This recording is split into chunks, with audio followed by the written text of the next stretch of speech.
இன்னைக்கு நம்ம எந்த புக்கோட சம்மரி பார்க்க போறோம்னா how to attract money written by Joseph Murphy. இவர் religion, philosophy, law and chemistry இது பத்தி எல்லாம் படிச்சதுனால இவருக்கு தெரியாத விஷயங்களை விட தெரிஞ்ச விஷயங்கள் அதிகம்னே சொல்லலாம். சோ அவரோட படைப்புகள்ல இருந்து ரொம்பவே பவரான ஒரு புக்கை பத்தி தான் இப்ப நாம பார்க்க போறோம். நம்மளோட வாழ்க்கையும் ஒரு விதமான ஓட்டப்பந்தயம் தான். ஆனா அவங்க சாம்பியன் ஆகிறதுக்காக ஓடுறாங்க, நாம இதுக்கு ஓடுறோம் அப்படின்னு கேட்கும்போது நம்ம மனசுல வர முதல் விஷயமே மணியா தான் இருக்கும். நம்மளோட தேவை என்னவா இருந்தாலும் சரி, அது அடையிறதுக்கான ஆயுதம் பணமா தான் இருக்கும். அதனால யாரு தன்னோட வாழ்க்கையில செல்வந்தரா இருக்க விரும்புறாங்களோ அவங்களுக்கு இந்த புக்கு ஒரு வழிகாட்டியாவும் வெளிச்சமாவும் இருக்கும்னு நம்புறோம். இந்த புக்கை நீங்க முழுமையா படிச்சு முடிக்கும் போது உங்க வாழ்க்கைக்கு ரொம்பவே தேவையான விஷயங்களை நீங்க தெரிஞ்சுப்பீங்க.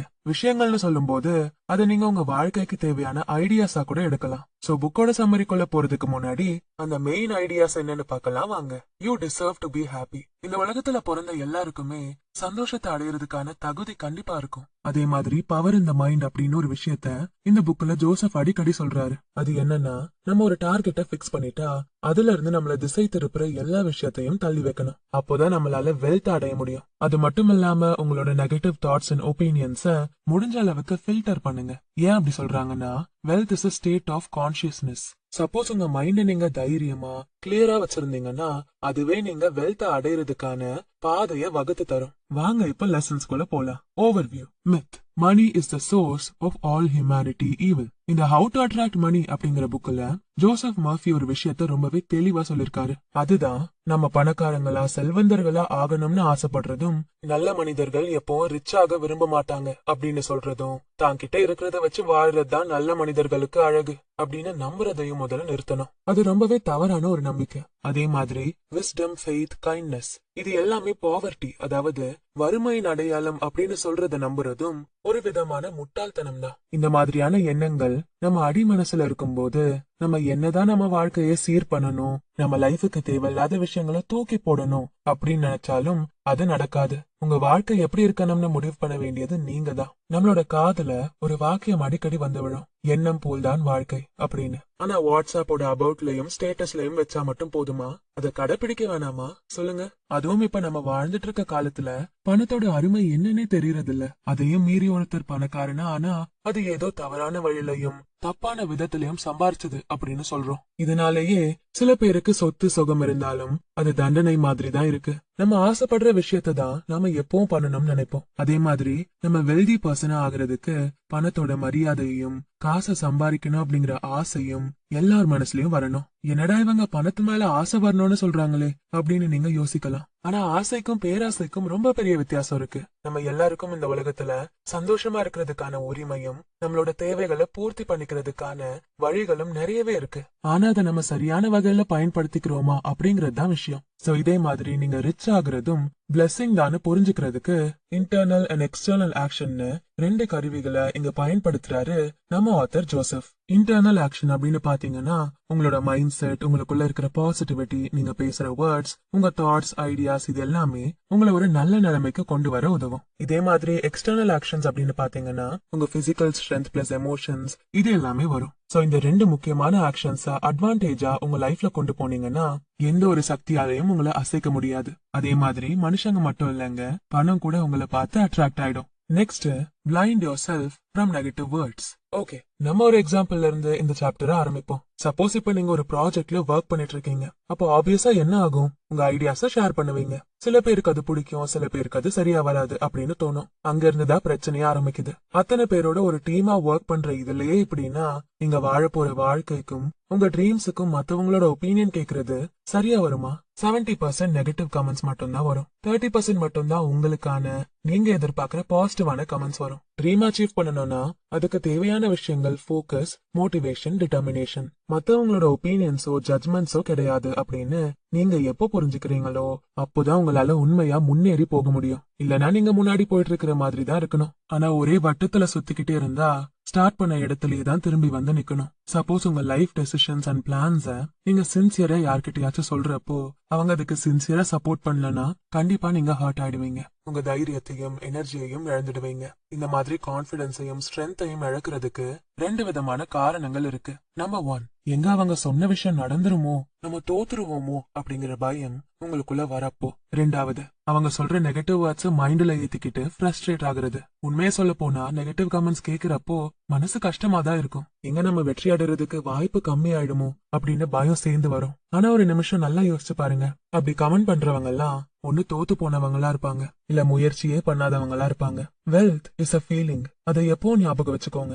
எப்படி ஒரு செடிக்கு தண்ணி ஊத்தி அதை வாடாம வாசனையா வச்சுக்கணும் அப்படின்னு நினைக்கிறோமோ, அதே மாதிரி உங்க ட்ரீம்ஸையும் மத்தவங்களுக்காக வாட விட்டுறாதீங்க.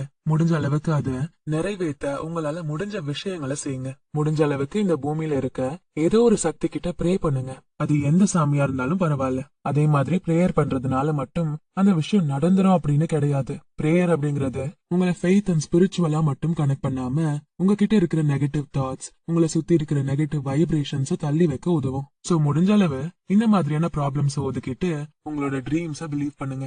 Next, believe in your dream. உங்க ஆசைகள் என்னவா இருந்தாலும் சரி, அது நிறைவேறதுக்கு தேவையானது நம்பிக்கை மட்டும் தானே. நல்லா புரிஞ்சுக்கோங்க. நீங்க தாகத்துக்கு குடிக்கிற தண்ணீர் எவ்வளவு உண்மையோ, அதே மாதிரி இந்த பிலீவ் இன் யோர் ட்ரீம் அப்படிங்கறது ரொம்பவே உண்மையான ஒண்ணு. உங்களை நீங்க எந்த அளவுக்கு நம்புறீங்களோ அதுதான் உங்க கனவை நிறைவேற்ற உதவும். அந்த ஹோப்புக்கு இன்னொரு பேரும் இருக்கு, அதுதான் மோட்டிவேஷன். சரி, மோட்டிவேஷனை பத்தி நீங்க என்ன நினைக்கிறீங்க? மோட்டிவேஷன்னா என்னவா இருக்கும்?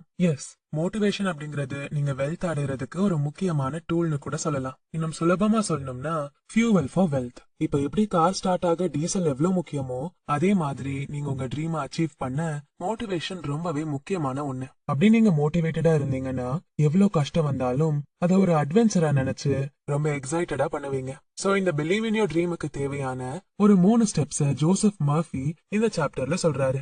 வாங்க அது என்னன்னு பாப்போம். மென்டலைஸ் த ப்ராஜெக்ட். இதுதான் நம்ம ட்ரீம் அடைறதுக்கான முதல் படின்னு கூட சொல்லலாம். ஒரு விஷயத்த ரொம்ப கவனமா பண்ணும் போதே அவ்வளவு தவறுகள் நடக்குது. இதுவே எந்தவித ஐடியாவும் இல்லாம ஒரு விஷயத்த ஸ்டார்ட் பண்ணா அவ்வளவுதான். அடுத்து என்ன ஆகுமோ ஏதாகுமோ அப்படின்னு பயத்திலேயே எல்லா விஷயத்திலயும் தவறான முடிவு எடுக்க ஆரம்பிச்சிருவோம். நீங்க நிறைய கனவு காணுங்க, தப்பே இல்ல.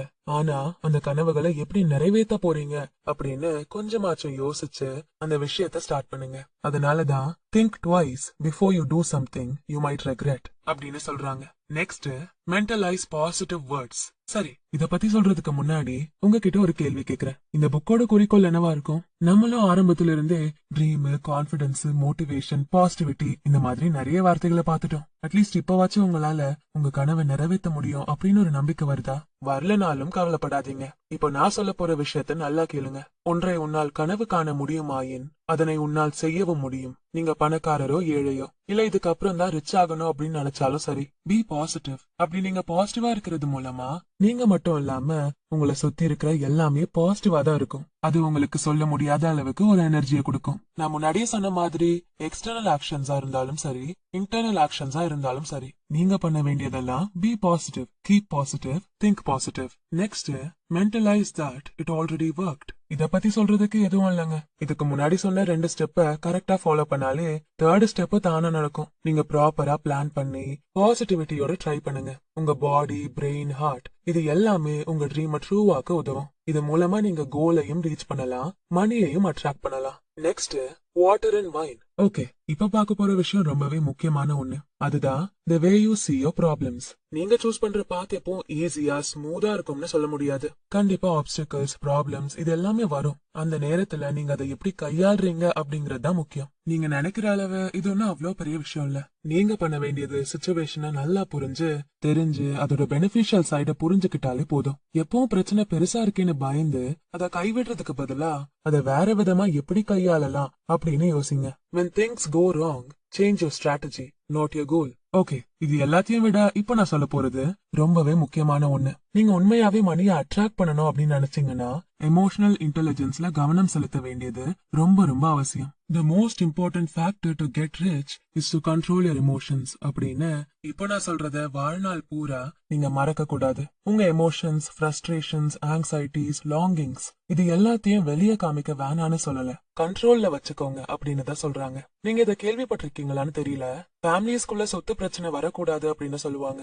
பிகாஸ் அது எமோஷன் சம்பந்தப்பட்ட விஷயம். சோ முடிஞ்ச அளவுக்கு ட்ரை பண்ணுங்க, மிஸ்டேக் பண்ணுங்க, அதே அளவுக்கு நிறைய கத்துக்கணும்னு முயற்சியும் பண்ணுங்க. இந்த சாப்டரோட எண்ட்ல ஜோசப் மர்ஃபி ஒரு விஷயத்த ரொம்ப தெளிவுபடுத்திருக்காரு. டர்ன் வாட்டர் இன்டு வைன் அப்படின்னா turn your problems and failures into your full